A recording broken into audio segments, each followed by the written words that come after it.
Hello dear, आपका इस video के अंदर बहुत बहुत वेलकम है भाई। तो स्टार्ट करते हैं अपना अगला कंसेप्ट। तो आगे हम करने वाले हैं भाई समेशन सीरीज। अब ये समेशन सीरीज क्या होती है, धीरे धीरे आपको पता लगे। सबसे पहले है सिग्मा एन। तो सिग्मा एन क्या होता है वो मैं आपको बता देता हूँ। ये होता है sum of first n natural numbers, यानी कि 1 + 2 + 3 + 4 and so on up to n. पहले n नेचुरल नंबर्स का सम, पहली n प्राकृतिक संख्याओं का योग। ठीक है, इसको रिप्रेजेंट करते हैं ऐसे सिग्मा n। n की जगह एक बार 1 रखेंगे, फिर 2 रखेंगे, फिर 3 रखेंगे, फिर 4 रखेंगे, ऐसे। यानी कि अगर मैं आपसे ऐसे पूछता हूँ कि 1 + 2 + 3 + 4 अप टू 10, तो ये क्या होएगा? ये होएगा n इंटू n + 1, यानी कि 10 इंटू 11/2, 55। अगर 1 से लेकर 10 तक का आपसे सम पूछा जाए तो वो कितना होएगा? 55। अगर ऐसे ही आपसे 1 से लेकर 100 तक का सम पूछा जाए तो कितना होएगा? 100 इंटू 101 बटे में 2, 5050। ठीक है, क्लियर है। नेक्स्ट है sum of first n, sum of squares of first n natural numbers. पहले एन नेचुरल नंबर्स के स्क्वायर्स का सम।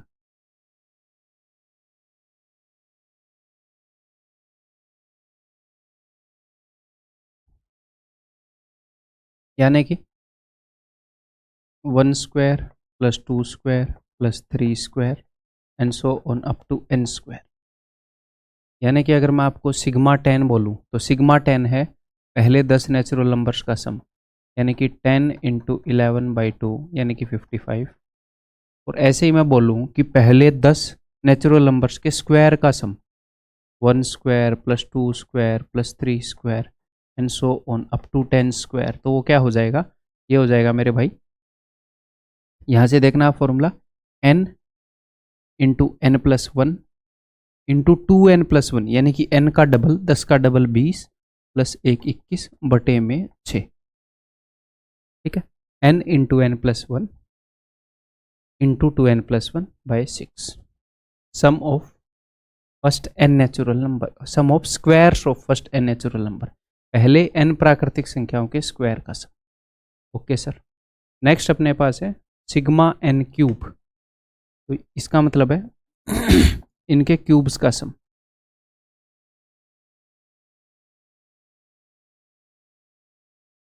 यहाँ पर एक बात ध्यान रखना कि क्यूब्स के सम का जो फॉर्मूला है वो सिंपली इसका स्क्वायर है। अगर आप ध्यान से देखो, इसका स्क्वायर है बस। ठीक है, मेरे को एग्जांपल देने की ज़रूरत नहीं है।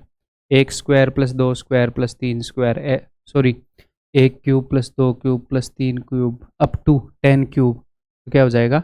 10 इंटू 10+1/2 और उस पूरे का स्क्वायर, n इंटू n+1/2 और पूरे का स्क्वायर। हम इसको प्रूफ भी कर सकते हैं, इसको प्रूव भी कर सकते हैं, बट उसकी ज़रूरत नहीं है। आपको ये डायरेक्टली याद होने चाहिए, तो हम नहीं करेंगे प्रूफ। नेक्स्ट, इसका क्या मतलब है पहले ये समझाना ज़रूरी है? ये है भैया 1 इंटू 2, यहाँ पर लिखा है सिग्मा n इंटू n+1, यानी कि 1 इंटू 2 प्लस में 2 इंटू 3 प्लस में 3 into 4 and so on up to n into n+1। ठीक है, इसमें कितने टर्म हैं? कई बार बच्चों को लगता है कि सर इसके अंदर n+1 टर्म है, इसके अंदर n+1 टर्म नहीं है भैया। देखो, ये पहला टर्म है जिसमें यहाँ पर 1 है, ये दूसरा टर्म है जिसमें यहाँ पर 2 है, ये तीसरा टर्म है जिसमें यहाँ पर 3 है। तो टर्म कौन सा है वो इस नंबर, इससे पता चलता है। ये पहला है, ये दूसरा है, ये तीसरा है, तो ये nth टर्म है, ये nth nवां टर्म है। ठीक है, ऐसे ही सिग्मा n इंटू n+1। अब ये आप कैसे याद रखोगे? आप याद रखोगे, देखना, जब हमारे पास सिर्फ एक टर्म था n, यहाँ पर अपने पास 2 टर्म है, एक तो n है और एक n+1 है। तो जब हमारे पास सिर्फ एक टर्म था तो हमने क्या किया? एक टर्म बढ़ा दिया, n इंटू n+1, और जितने भी टर्म थे उतने से ही डिवाइड कर दिया।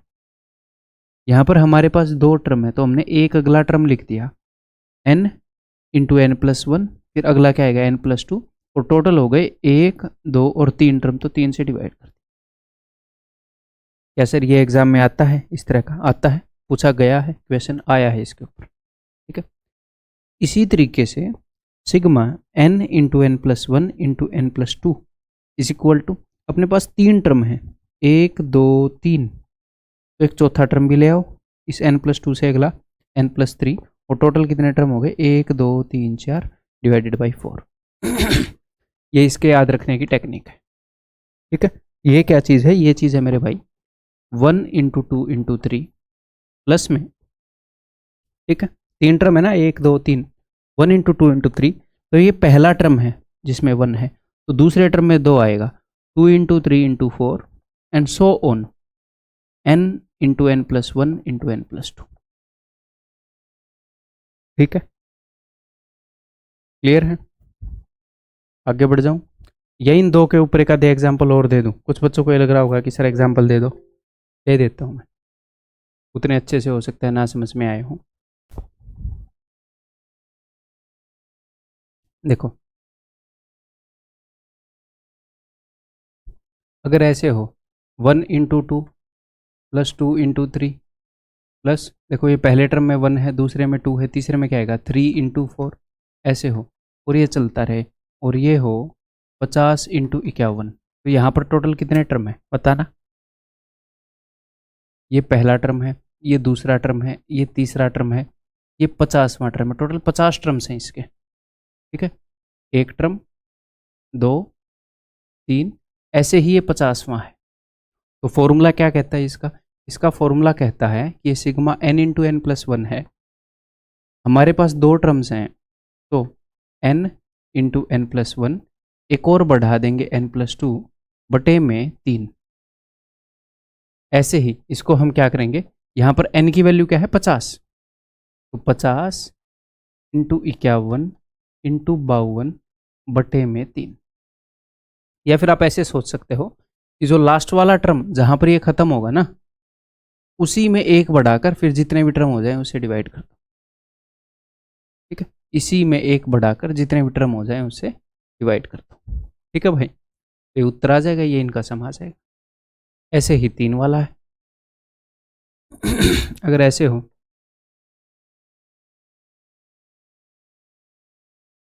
मैं आपको जो भी पैटर्न पढ़ा रहा हूँ वो ऐसे पैटर्न हैं जो अपने एग्जाम में पूछे जाएंगे। ठीक है, मान लो ये ऐसे हो, सो भैया इसकी वैल्यू बताओ, तो ये 3 वाला है, आपको साफ साफ दिख रहा है ना? तो हम क्या करेंगे, जो अपना लास्ट टर्म है इसमें एक आगे वाला लिख दो, सो लास्ट वाले को तो पूरा लिख ही दो, तो 101, 102, 103 भी लिख दो। टोटल कितने टर्म हो गए? 1, 2, 3, 4, सर 4 हो गए। 100 से स्टार्ट करना चाहिए था। दैट्स इट, खत्म बात। ऐसे ही अगर 5 वाला भी आएगा तो भी हम कर देंगे, हालांकि अब तक मैक्सिमम इतना ही आया है, 2 वाला ही आया है, ये पूछ लिया गया है एग्जाम में। ठीक है भाई, क्लियर है? और ये जब एग्जाम में नहीं पूछा गया था तो भी मैंने करवाया था, क्यों? क्योंकि ये सीरीज सेंसिबल है, यानी सेंसिबल यानी कि पूछना बनता है, रिलेवेंट है, अपने स्कूल के सिलेबस में भी होती है। ठीक है, क्लियर है? तो एक्सपेक्टेड क्वेश्चंस का कैसे पता चलता है कि कौन सी चीज रिलेवेंट है, रियल में एक्सपेक्टेड है, उसे पूछना सेंस बनाता है, ऐसे में एक्सपेक्टेड क्वेश्चंस का पता लगता है। ठीक है, आगे बढ़ जाऊं? चलिए जी, आगे करते हैं भाई।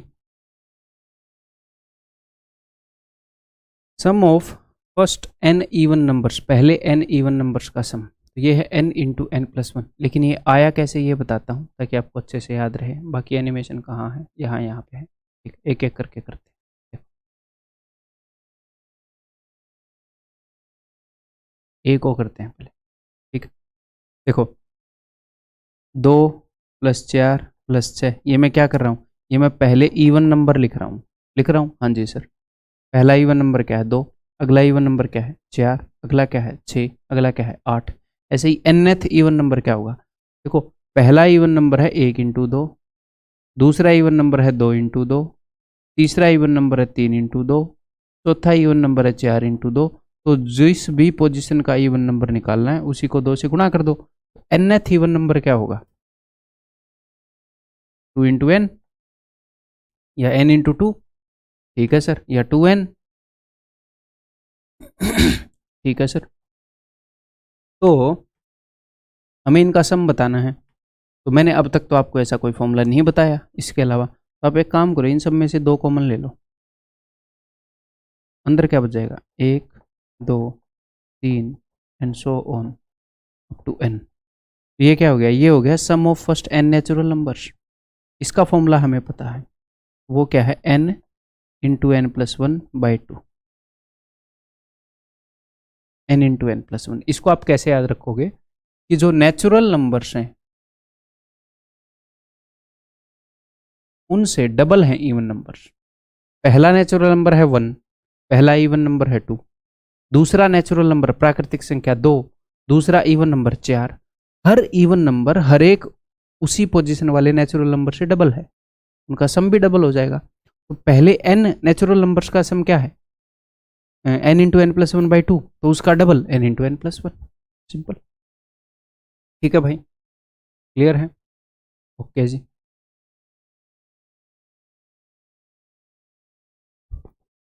ये ए वाला हो गया, अब हम बी वाला कर लेते हैं भाई।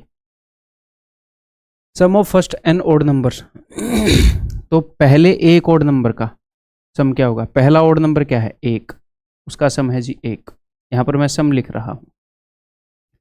पहले 2 ओड नंबर्स का, 2 ओड नंबर्स, पहला ओड नंबर है 1, दूसरा ओड नंबर है जी 3, तो पहले 2 ओड नंबर का सम आ गया 4। पहले 3 ओड नंबर का सम क्या होगा?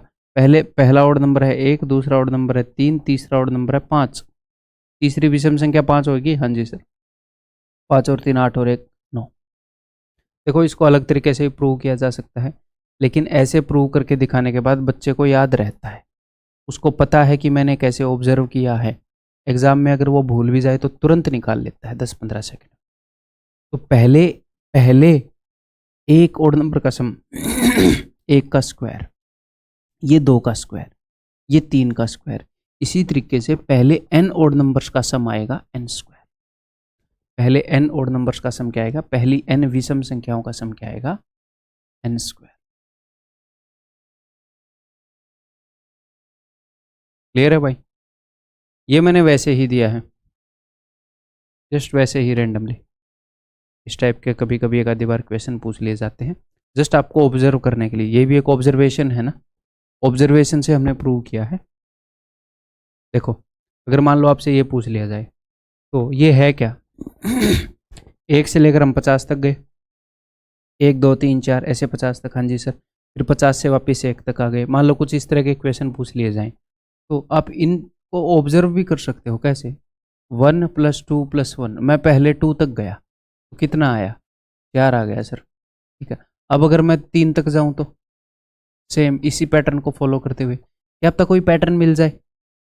और कई बार ऐसे क्वेश्चन होते भी हैं, पैटर्न मिल जाता है। तो सर 3 और 2 5 और 1 6 और 3 9। अच्छा, अगर मैं 4 तक जाऊं, जब आपको पैटर्न मिले तो बता देना मुझे। यहां से यहां तक 10 हो जाएगा, 10 और यहां से 16। जब मैं 2 तक गया तो 2 का स्क्वायर, 3 तक गया तो 3 का स्क्वायर, 4 तक गया तो 4 का स्क्वायर। ऐसे ही मैं 50 तक गया हूं तो इसका उत्तर क्या हो जाएगा? 50 का स्क्वायर, यानी कि 2500। क्या सर हमें ये याद रखना है? ना, याद रखने के लिए नहीं बताया। कई बार ऐसे क्वेश्चन होते हैं जिनमें आप ऐसे पैटर्न ऑब्जर्व कर सकते हो, ठीक है। जस्ट ये स्किल बता रहा हूँ, ठीक है। आगे बढ़ जाऊं मैं? ओके जी। अब ये करो, कुछ क्वेश्चन करते हैं। और आगे बढ़ने से पहले एक बार ये सारे याद कर लो, ये सारे याद कर लो, ठीक है।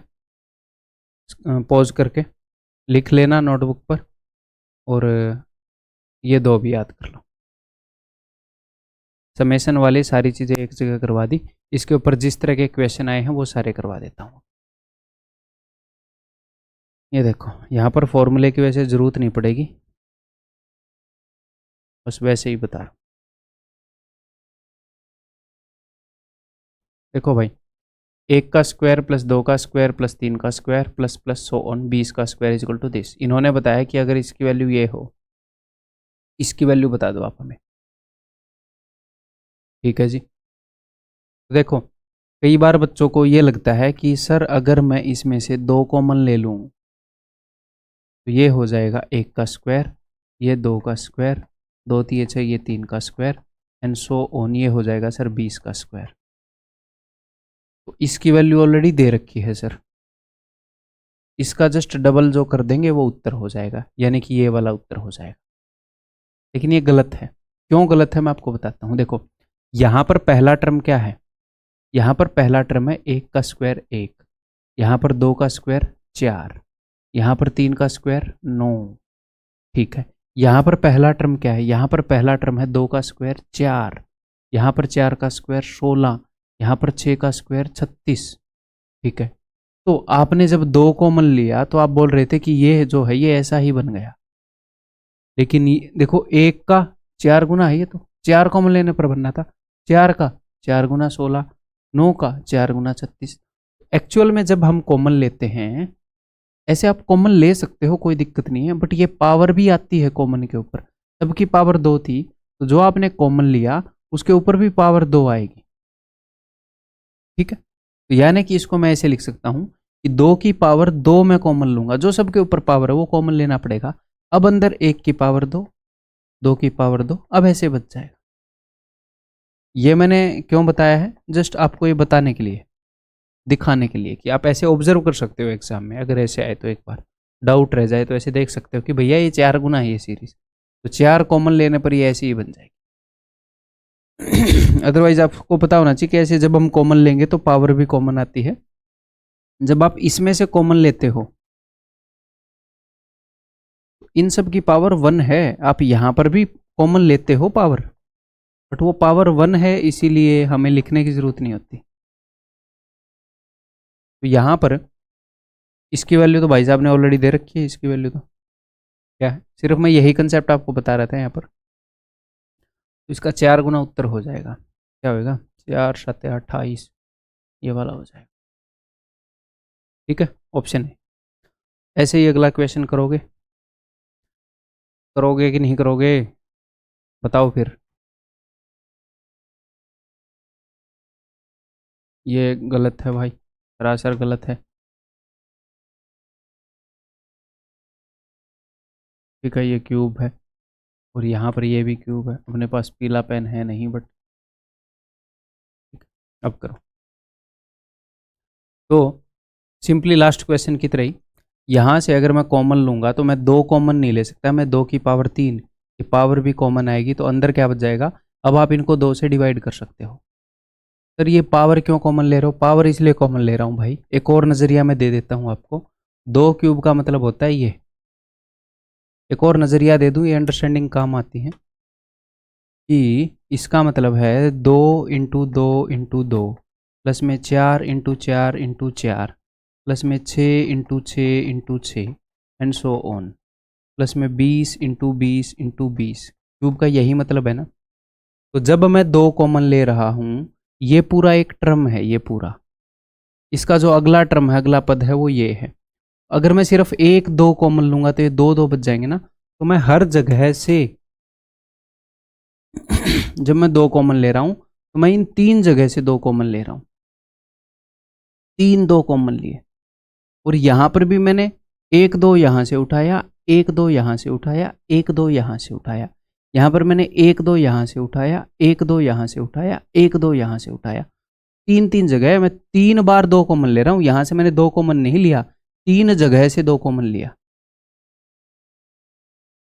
तो आप ऐसा याद रखोगे कि पावर भी जब आप कॉमन लेते हो तो जो कॉमन ले रहे हैं उसके सिर पर वो पावर भी आती है। ठीक है, तो यहाँ पर क्या बच जाएगा, 1 का क्यूब प्लस 2 का क्यूब। और इस कंसेप्ट के ऊपर काफ़ी क्वेश्चन आए हैं, ऐसा नहीं है कि क्वेश्चन नहीं आए हैं, बस वैसे ही बता रहा हूँ। क्लियर है भाई। तो 2 का क्यूब यानी कि 8, और इसकी वैल्यू भाई ने बता रखी है 3025, 25 8 200 और 8 3 24, 24,200।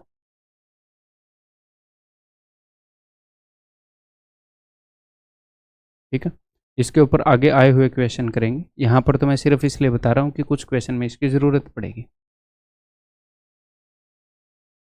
ये देखो, अब मैं डायरेक्टली आपसे ऐसे क्वेश्चन तो भाई पूछूंगा नहीं कि पहले 20 नेचुरल नंबर का सम बता दो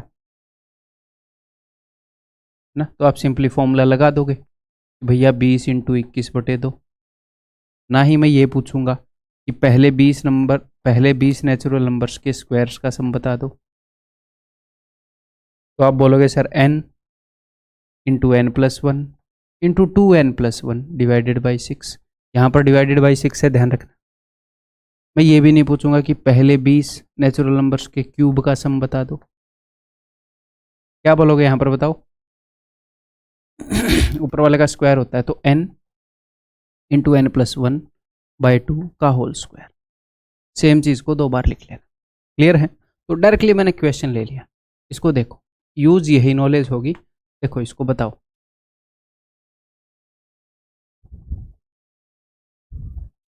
तो 1 का स्क्वायर। सर आपने ऐसा तो कुछ बताया नहीं कि ओड नंबर्स का सम तो बता दिया, ओड नंबर्स के स्क्वायर का सम नहीं बताया। नहीं बताया मैंने, बट फिर भी इसको कर सकते हैं हम।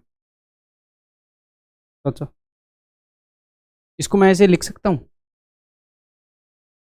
कि 1 का स्क्वायर प्लस 2 का स्क्वायर प्लस 3 का स्क्वायर एंड सो ऑन 17 तक square.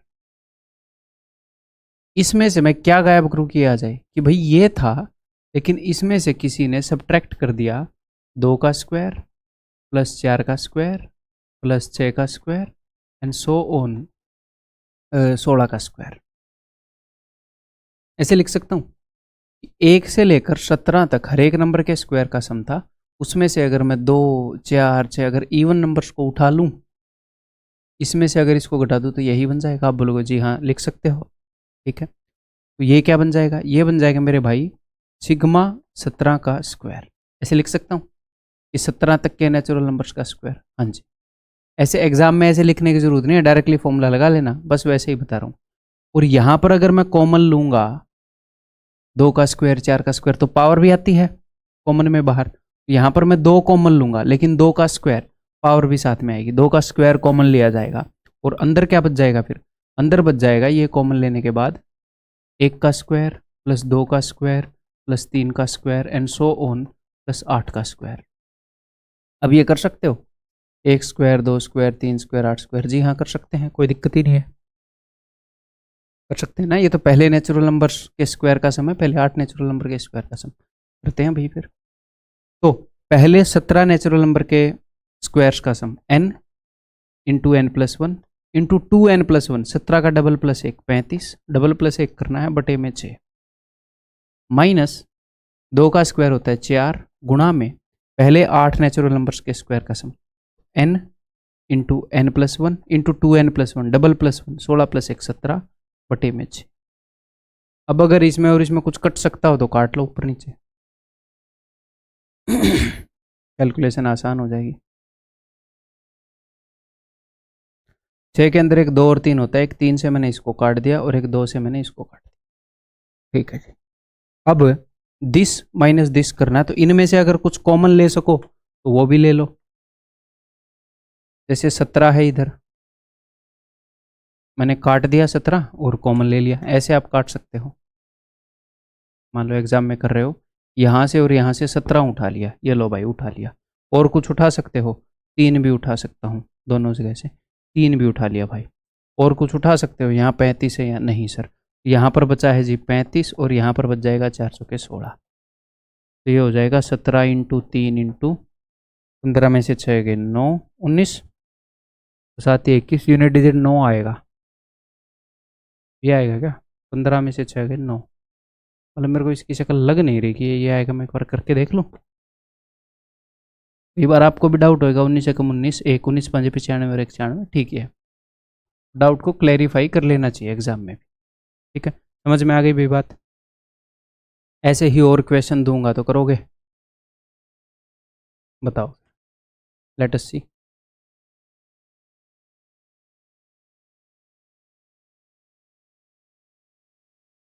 What is the value of this? भाई इवन नंबर है, 14 का क्यूब 16 का क्यूब, ठीक है। अगर मैं इसको लिखना भी चाहूँगा कि मैं लिख भी नहीं पाऊँगा। जैसे लास्ट वाले क्वेश्चन में तो मैंने ये बोल दिया कि 1 से लेकर 17 तक का ऐसा सीरीज़ था, उसमें से इवन नंबर गायब कर दिया। यहाँ पर कैसे बोलूँगा? ये तो सीरीज़ भी मतलब कि 1 से लेकर है नहीं। देखो क्या कर सकते हो, सोचो। यहाँ पर मैं एक काम करता हूँ भाई, 2 तो इन सब में से कॉमन ले सकता हूँ ना, इवन है ना, तो मैंने और पावर साथ में ही आएगी, तो 2 की पावर 3 ये कॉमन लिया जाएगा, तो अंदर बच जाएगा यहाँ पर क्या, 2 7 14, 2 8 16, 2 निम्न 18 एंड सो ऑन। 2 से इसको काटूंगा तो 15 का क्यूब। अब कुछ सोच सकते हो कि 7 8 9 10 ऐसे 15 तक है सर। अब कुछ सोच सकते हो? मैं इसको ऐसे लिख सकता हूँ कि भाई ये 1 से लेकर 15 तक के नेचुरल नंबर्स का सम था, नेचुरल नंबर्स के क्यूब का सम था 1 से लेकर 15 तक। उसमें से पहले 6 गायब हैं, यानी कि उसमें से पहले 6 के क्यूब का सम घटा दिया। अगर मैं डिटेल में लिखूँ इसी चीज़ को, मैं ये कहना चाह रहा हूँ, इसी चीज़ को अगर मैं डिटेल में लिखूँ कि 1 cube plus 1 cube plus 2 cube plus 3 cube plus 15 का क्यूब, इसमें से घटा दिया गया 1 cube plus 2 cube plus 3 cube 6 का क्यूब। ये सोच रहा हूँ मैं कि पहले 15 नेचुरल नंबर्स के क्यूब का सम है 7 8 9, उसमें से अगर मैं पहले 6 गायब कर दूँ तो वो यहाँ पर दिया हुआ है, तो इन दोनों के ऊपर लगा दूँ फॉर्मूला। चलिए जी, बाहर तो 8 हो गया, ये हो जाएगा n इंटू एन प्लस 1/2 का स्क्वायर। मैंने बताया ना n इंटू एन प्लस 1/2, यानी कि 15 इंटू 16 गुणा में 15 इंटू 16, ऐसे लिख लो 2 बार, बाई में 2 बाई में 2, सर माना नहीं है, ठीक है। 6 into 7 n into n plus 1/2, n into n plus 1/2, खत्म। ये ठीक है। अब कुछ कट रहा हो तो काट लेंगे, कुछ कॉमन निकलेगा तो ले लेंगे। तो भैया 2 दूनी 4 चौके 16, इस 2 से और इस 2 से ये 3 और 3 पर कट गया, ठीक है। इनमें से ऐसे कुछ कॉमन निकल रहा है जो दोनों जगह से कट रहा हो। एक तो 3 निकल जाएगा और 7 तो निकलेगा नहीं, 3 एटलीस्ट 3 तो निकाले ना, एक 3 और एक 3, 2 3 मैंने यहाँ से उठाए, और एक 3 पंजे 15, एक 3 पंजे 15, 2 3 मैंने यहाँ से उठाए। देखो 8 और 2 बारी 3, 8 तो ऑलरेडी था, 2 बारी 3 मैंने कॉमन ले लिए। यहाँ पर क्या बच गया, यहाँ पर बच गया भाई, और कुछ कॉमन निकल रहा है क्या? नहीं निकल रहा। 16 पंजे 80 और 5 चौके 20, 80 इंटू 20 1600 माइनस 7 7 49, तो 10 में से 9 गए, 1 यूनिट डिजिट आएगा, 3 3 9 8 72, 2 यूनिट डिजिट आना चाहिए, 2 का 2 यूनिट डिजिट है। चलो करते हैं, ये हो जाएगा 1551, है ना। 9 से गुणा करूंगा मैं पहले इसको, 9 एकम 9, 9 पंजे 45, एंड के कितने डिजिट अलग हैं? देखो मुझे इतना तो पता लग चुका है कि ये है, तो एंड के सिर्फ 2 डिजिट निकाल लूँ, उसी से आइडिया हो जाएगा, है ना। ठीक है, तो देखो 9 से गुणा करूंगा और 2 ही डिजिट निकालूंगा, 9 एकम 9, 9 पंजे 45 आ गया। अब इसको मैं 8 से गुणा करूंगा, 8 में 72, 2 80 लगी 7, 8 पंजे 40 और 7 47, 72, एंड के 2 डिजिट 72 आने चाहिए। खत्म। पूरा करना ही क्यों है? अगर आप श्योर हो कि हम ठीक ठाक कैलकुलेशन कर रहे हैं तो पूरा करना ही क्यों है? अगर ये डाउट है कि पता नहीं यार कैलकुलेशन ठीक है कि नहीं, और एग्जाम में ये डाउट है, तो उस केस में बताओ क्या करेंगे? मैं ऐसे हवा नहीं मारूंगा, अरे क्या ही चेक करना है, तो हम तो ठीक ही रहते ना। डाउट है, आदमी हो आप, आम इंसान हो, सबके मन में आ जाता है, फिर एक बार पूरी करके देख लो, मैच हो रही है तो ठीक है, नहीं तो एटलीस्ट पता लग जाएगा ना भाई। अगर मान लो गलत निकाल लिया तो कम से कम नेगेटिव नंबर तो नहीं आएंगे। चलो बताओ।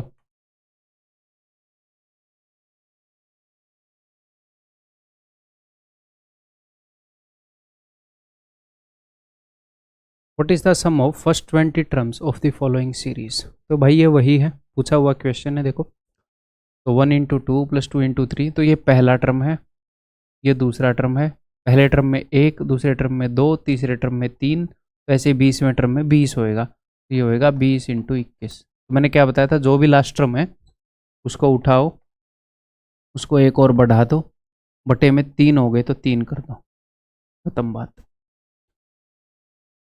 22 दूनी 44, 44 इंटू 7 कर रहा हूँ, 44 इंटू 7, 7 चौके 28 और 30, 3080, ऑप्शन डी। ठीक है, आगे बढ़ जाऊं।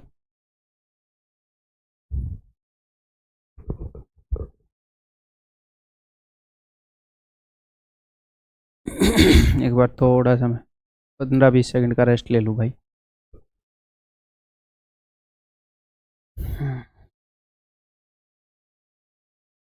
करें, नेक्स्ट कंसेप्ट करते हैं भाई, कंपैरिजन ऑफ फ्रैक्शंस। फ्रैक्शंस का कंपैरिजन, भिन्नों का कंपैरिजन। ठीक है, जैसे हमने सर्ड्स का कंपैरिजन किया था, करणियों का, ऐसे ही फ्रैक्शन का कंपैरिजन, कौन सी बड़ी है कौन सी छोटी है, इसके कई तरीके होते हैं। ठीक है, सबसे पहला तरीका है क्रॉस मल्टीप्लिकेशन। ठीक है, जैसे अगर मैं बोलूँ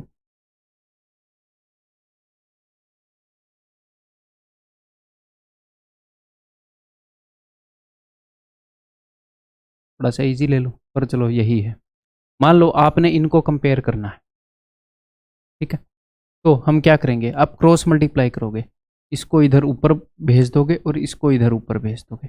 87 इंटू 7, 7 7 49, 4 7 8 56 और 4 60, इसको उधर भेज दोगे। 15 एकम 15, 1 15 चौके 60 और 1 61, 615 बड़ा है, यानी कि this one is larger.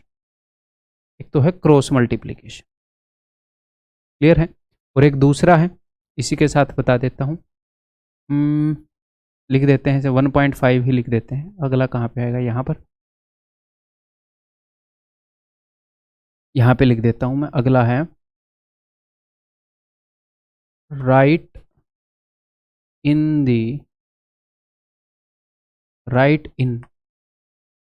1/n form, ऐसे कर लो। राइट इन 1/n फॉर्म से मैं क्या कहना चाह रहा हूँ, ये कहना चाह रहा हूँ, एक तो ये तरीका हो गया भाई कि मान लो अपने पास ऐसे है 6 बटे में कुछ भी, मान लो 107, और एक और जगह है कि 12 बटे में, मेरे को एक बार बनाना पड़ेगा।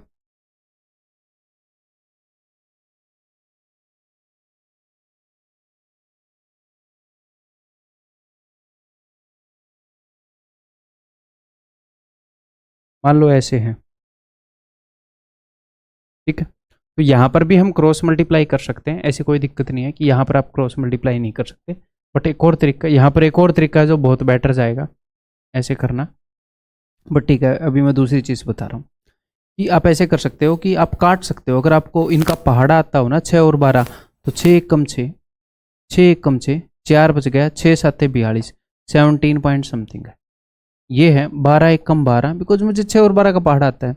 12 एक कम 12, 10 बच गया, 12 निम्न 108, 19 पर चला गया। ठीक है, तो अब 1/, जहां पर भी नीचे बड़ा है वो छोटी है, डिनोमिनेटर हर जिसमें भी बड़ा है वो छोटी होगी, तो ये छोटी है। ठीक है, ये रैंडम तरीके हैं, ये एक हिसाब से ऐसे तरीके हैं जो हम क्वेश्चन के हिसाब से लगाते हैं। ठीक, तो ये आप लिख सकते हो अपनी नोटबुक के अंदर, नोट्स के अंदर ये आप लिख सकते हो, इसको भी लिख लेना। ठीक है, नेक्स्ट है जस्ट अप्रोक्सीमेट इट। कई बार हम अप्रोक्सीमेट करते हैं, तो यहाँ पर मैं एग्जाम्पल नहीं दे सकता, क्वेश्चन के हिसाब से बता दूंगा। और हाँ, ये भी मैंने अप्रोक्सीमेट ही किया है, ये भी एक अप्रोक्सीमेट करने का तरीका है कि 1/17 पॉइंट समथिंग, 1/, मान लो 228 की जगह यहाँ पर ऐसे होता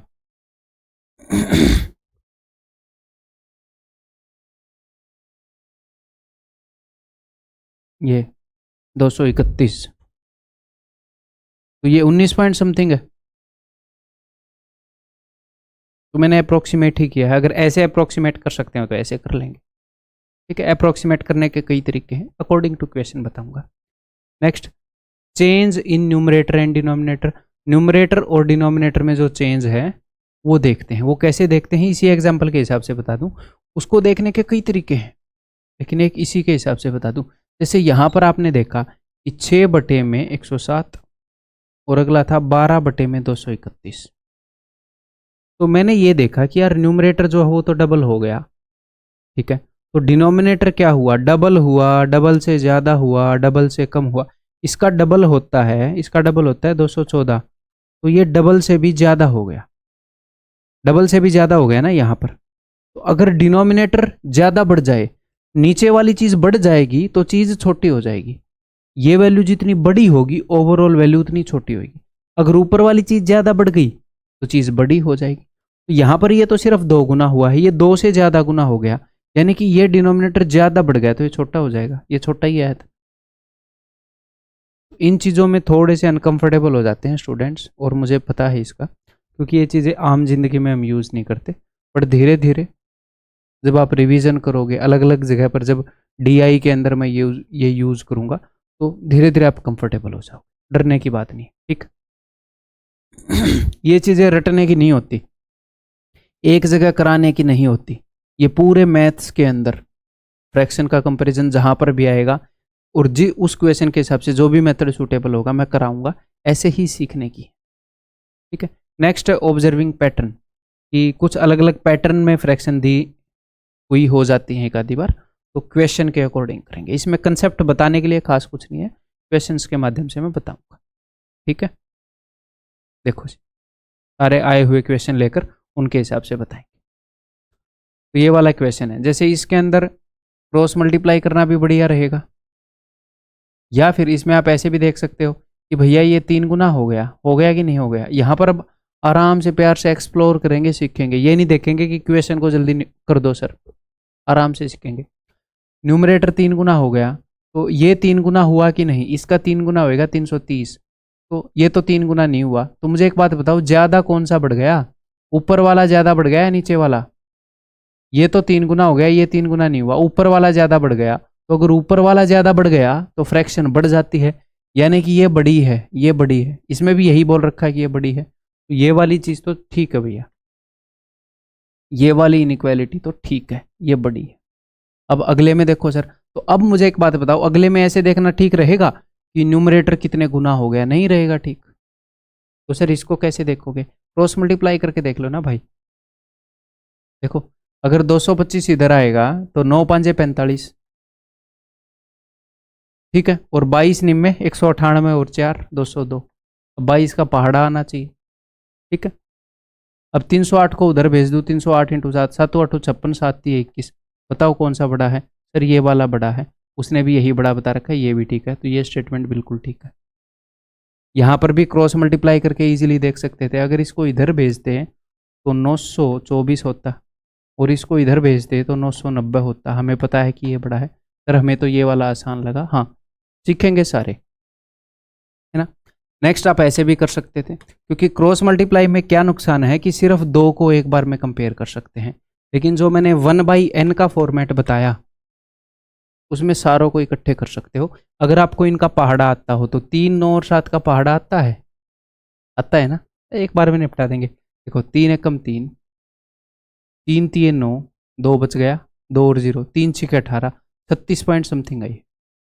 एग्जैक्टली निकालने की जरूरत नहीं पड़ती अपने क्वेश्चंस में, बहुत रेयर होगा। ये एग्जैक्टली आए हुए क्वेश्चन है सारे। 9 3 27, 3 और 8, 9 चौके 36, 34 पॉइंट समथिंग। ये 7 एकम 7, 7 3 21, 7 दूनी 14, 32 पॉइंट समथिंग। तो देखो नीचे जिसमें सबसे बड़ा होगा वो सबसे छोटा होगा। ये सबसे बड़ा है तो ये छोटा है इससे, और इससे छोटा ये है, यानी कि ये बड़ी है। सबसे बड़ा ये, फिर छोटा ये, फिर छोटा ये, तो सबसे छोटी फ्रैक्शन ये, फिर उससे बड़ी ये वाली फ्रैक्शन, उससे बड़ी ये वाली फ्रैक्शन। बिल्कुल सही है। ये क्वेश्चन सिर्फ इस पोर्शन के लिए लिया है, नीचे वाला तो इसके साथ में फ्री आ गया, वो भी कर लेते हैं। तो ये ठीक हो गया जी। हाँ, अगला देखो। इसको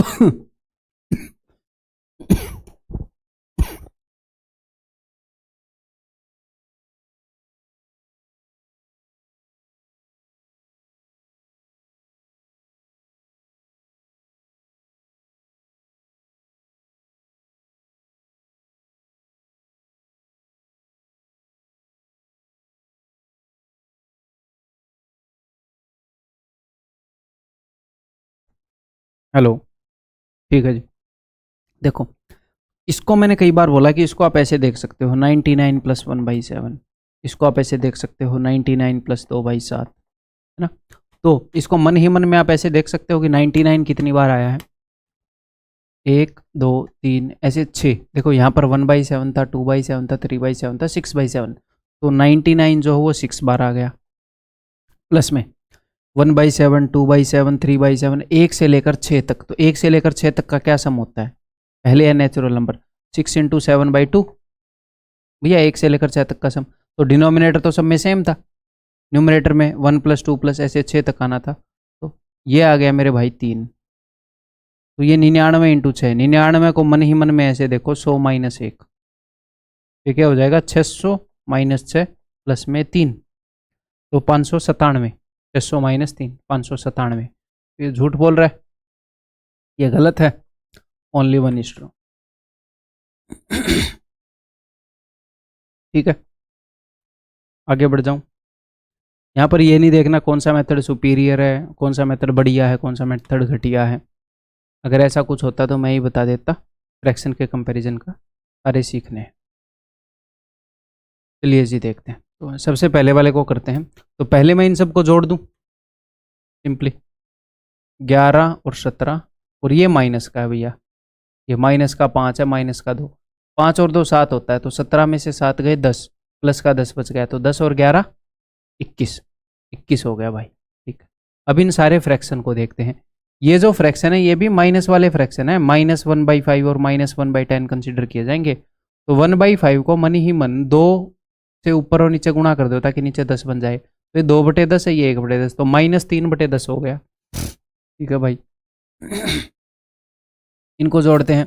इसको ऊपर नीचे मैंने 2 से गुणा कर दिया, 2/4, 2 और 3 5/4 हो गया।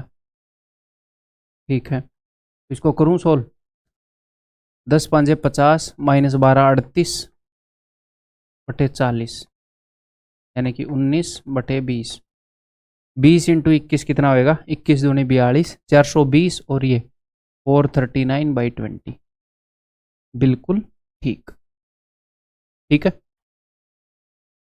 नेक्स्ट इसको देखते हैं। अब मुझे एक बात बताओ, करने को तो मैं क्रॉस मल्टीप्लाई से भी कर लूं, बट मुझे 9 का, 11 का और 12 का टेबल आता है। क्रॉस मल्टीप्लाई से करूंगा तो इन दो को अलग से करना पड़ेगा, इन दो को अलग से। तो 1/n वाले फॉर्मेट में इजीली कंपेयर हो जाती हैं, तो उससे करते हैं। ठीक है, इनको मैं लिख सकता हूं दोस्त।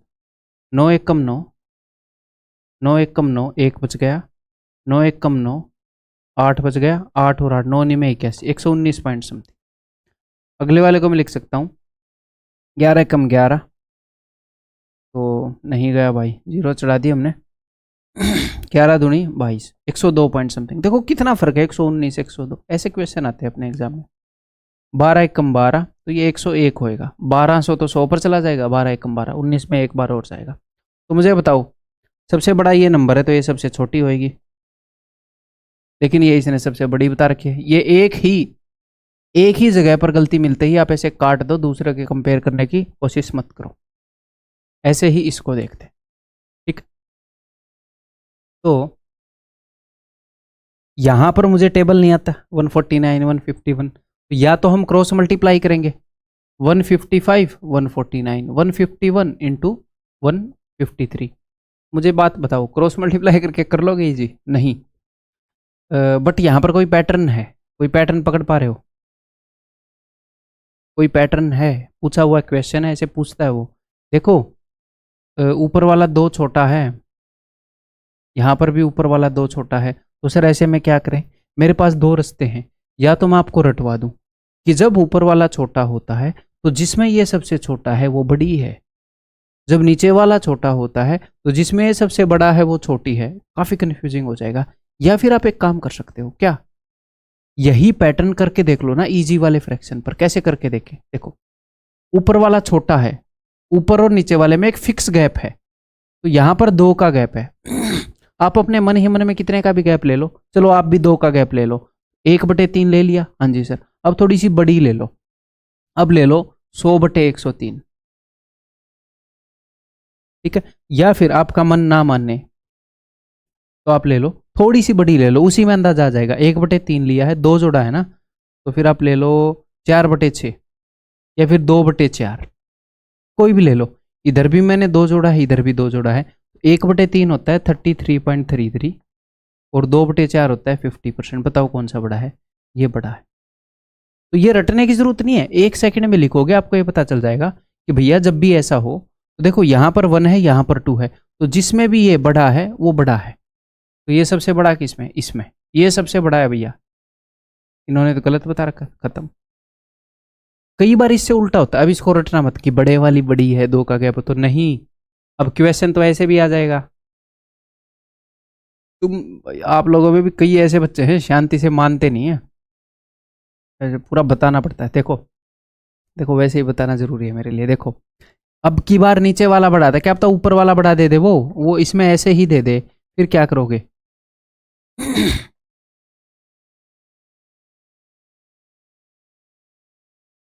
तो हम फिर से ऑब्जर्व कर लेंगे। अब की बार ऊपर वाला 2 बड़ा है तो कोई दिक्कत नहीं है, हम ले लेंगे कि भैया 3/1, ऊपर वाला 2 बड़ा है। फिर थोड़ा सा और आगे चले जाएंगे कि भाई कुछ भी जो अपने लिए इजी हो, 4/6, इसमें से 2 मैंने 4 में 2 बढ़ा दिया, तो एक ये तो 3 है। हाँ जी, ये क्या है, ये 1.5 है, तो ये वाला बड़ा है। तो यानी कि भैया जिसमें वैल्यू छोटी हो वो बड़ा होता है, यानी कि अब की बार ये बड़ा है जिसमें वैल्यू छोटी है, पिछली बार वो बड़ा था। तो ऐसे रटने की जरूरत नहीं है, ये चीज़ें ऑब्जर्व करके तुरंत पता लग जाती हैं। ठीक है भाई, तो इसमें आंसर क्या होएगा? ये तीसरे वाला गलत है।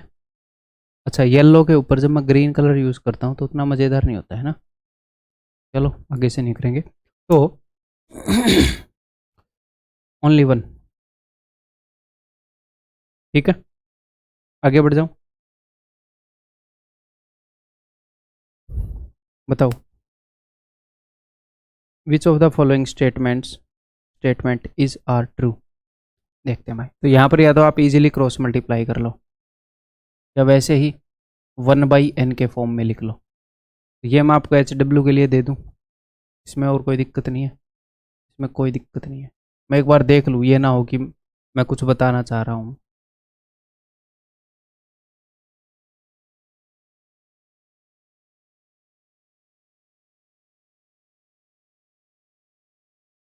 चलो करवा ही देता हूँ मैं। ये पहले वाला है भैया, तो 3 एकम 3, 3 दूनी 6, 3 9, 23 पॉइंट समथिंग। 5 एकम 5, 15 छिक्के 90 होता है, 15 पॉइंट समथिंग। ये 7 वाला, 7 एकम 7, 7 एकम 7, 2 बच गया, 7 चौक 28, 14 पॉइंट समथिंग। तो जब भी नीचे सबसे बड़ा होएगा वो छोटा होएगा, तो ऐसे होना चाहिए इसमें। ठीक है, ये तो सही है।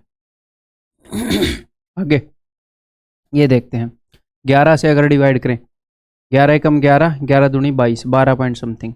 अगर 12 से डिवाइड करें, 12 एकम 12, 12 3 36, 13 पॉइंट समथिंग।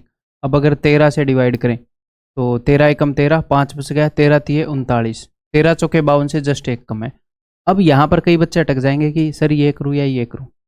तो मेरे दोस्त, अगर आपने ध्यान दिया, ध्यान से देखना, यहाँ पर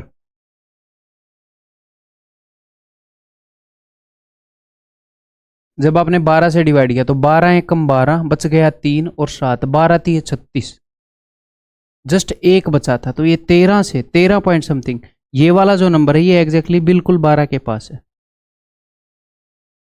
हमने इतना डिटेल में जाने की जरूरत नहीं है इस क्वेश्चन में कि मैं पॉइंट के आगे वाले भी लिखूं, मैं लिख सकता हूं।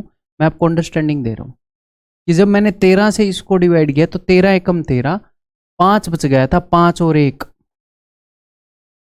ठीक है, तो 13 चौके 52, ये 14 से जस्ट करीब है। अच्छा, मैंने 12 और 13 लिख दिया, अभी तो गड़बड़ हो रही है। ये 14 के जस्ट करीब है ये वाला नंबर यहाँ पर, तो मुझे पता है ये वाला नंबर छोटा है। ठीक है, और मैंने, यार क्या हो गया, मैं सच बताऊँ मेरा सिर दुख रहा है, बट मेरे को, मैं ये वीडियो मिस नहीं करना चाह रहा था। हो सकता है आपको इस वीडियो में थोड़ा ऑफ भी लगा हो माइंड, बट मैंने सोचा बना देता हूँ। चलो मैं रिलैक्स होता हूँ मेंटली थोड़ा। चलो, तो ये वाली बड़ी है तो ये बड़ी होएगी, ये सॉरी ये वाली वैल्यू छोटी है, तो ये अगर डिनोमिनेटर छोटा है तो ये ओवरऑल फ्रैक्शन बड़ी होएगी। ये सबसे छोटा है, बड़ी होएगी, तो ये होएगा, यानी कि ये भी ठीक है। ठीक है भाई, इसको अगर आप एग्जैक्ट देखना चाहो तो आप देख सकते हो कि 13 1/8, 13.08, सॉरी 13.12। अच्छा, 1/12 आएगा, 12 से भाग रहा हूँ, 13.08। मेरे ख्याल आप समझ गए जो मैं बताना चाह रहा हूँ। Option C, both 1 and 2। तो इस वीडियो में हम कंपैरिजन ऑफ फ्रैक्शन खत्म करते हैं बस। 1.5 घंटे में नहीं लेता भाई। Arrange the given ratios in descending order, इनको डिसेंडिंग ऑर्डर में अरेंज करो। तो ये क्वेश्चन मैंने सिर्फ इसलिए लिया कि उसने ये बोला है कि अनुपातों को, रेशियोज को ऑर्डर में अरेंज करो। सर रेशियोज को कैसे करेंगे? 3:4 बड़ा है या 5:6? 3:4 को मैं 3/4 लिखूं या 4/3, ये डाउट आएगा। तो पहले वाले को ऊपर लिखना है, दूसरे वाले को नीचे, सिंपल। ठीक है, 15:7 को आप लिखोगे 15/7, ये है 15:7। देखो बोलते हुए ये क्या आता है, 15:7, 15:7। इसको आप ऐसे तो नहीं बोलते ना कि 7/15, 7:15, 15/7। बोलने में ये 15 पहले आता है ऊपर वाला, यहां पर भी बोलने में ये पहले आता है। इसको कोई ऐसे तो नहीं बोलता 7:15। ये मत बोलना सर एक ही बात है। क्यों? राम और श्याम की सैलरी का रेशियो है 15:7। तो एक बात कैसे भैया? मैं बोल रहा हूँ राम और श्याम की सैलरी का रेशियो बताओ, आप बोल रहे हो 15:7 और 7:15 एक बात है। क्यों? एक में राम की ज़्यादा हो जा रही है, एक में कम हो जा रही है। तो जो बोलने में पहले आता है रेशियो में, और इसमें जो बोलने में पहले आता है, वो एक जगह पे होंगे, ऐसे याद रख सकते हो। ठीक है, क्लियर है? तो ये वाला रेशियो हो जाएगा 15/7, अगले वाला हो जाएगा 5/11। बस यही कंसेप्ट था इसके अंदर, इसको अब तो आप कर ही लोगे भाई। मैं क्रॉस मल्टीप्लाई या फिर क्रॉस मल्टीप्लाई की ज़रूरत नहीं है, इन दोनों को तो मैं इतने इजीली कर सकता हूँ। देखो ऐसे 11 3 33 और 7, ये वाला बड़ा है, यहाँ पर तो मैं श्योर हूँ। इन दोनों में देखूँ ज़रा कि इसी से कट रहा है क्या? 21, 7 3 21, 7 11, 11 से 11 कट गया, ये वाला ही बड़ा है। तो सबसे बड़ा ये है 15:7, फिर 5:11, ये वाला हो जाएगा ऑप्शन। ठीक है। ये मेरे ख्याल लास्ट क्वेश्चन है इसमें। जी हाँ, तो ये लास्ट क्वेश्चन करते हैं इस वीडियो का।